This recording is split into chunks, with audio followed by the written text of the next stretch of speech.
Πρέπει να βγάλω τα παπούτσια μου και να κάτσω εδώ στον πνευματογράφο. Ακριβώς.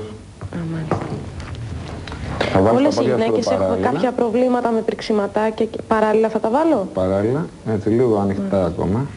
Τα πόδια μας είναι κάτω από τη λεκάνη, είναι ανοιχτά παράλληλα. Έτσι και μένουμε ακίνητοι. Τα χέρια στο πλάι και ακίνητα. Ωραία. Δίνουμε αποθήκευση για να γίνει η ανάλυση και περιμένουμε. Α, εκεί φαίνονται οι πατουσίτσες μου. Είναι κοιτάτε λίγο σταθερή να είστε. Σταθερή. Να μην κουνιέμαι, δύσκολο. Και βλέπουμε ακριβώς. Στέκομαι σε μια μεριά. Ωραία. Δεν πονάει πάντως, δεν νιώθεις τίποτα. Όχι τίποτα. Έχει αισθητήρες οι οποίοι αντιλαμβάνονται τις πιέσεις και δέχονται από εσάς πληροφορίες, δεν δίνουν σε εσάς κάτι. Ωραία. Ωραία. Τώρα να κάνουμε λίγο το δυναμικό. Εντάξει. Ναι, το δώσαμε. Κατεβαίνουμε. Πάμε λίγο μακριά 2 βήματα. Έτσι. Ναι. Ξεκινάμε, πατάμε πρώτα το ένα πόδι και μετά το άλλο με το έτοιμο. Ξεκινάμε με το δεξί, από εδώ με το δεξί και από εκεί με το αριστερό. Έτοιμοι. Πάμε να πατήσετε.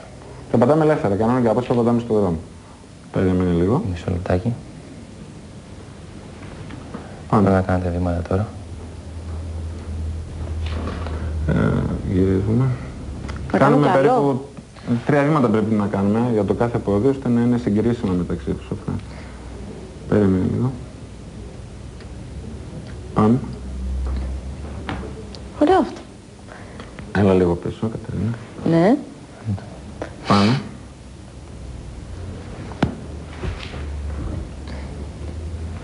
Περιμένει. Περιμένετε λιγάκι. Πάμε. Περπατήστε. Λοιπόν. Με το δεξί.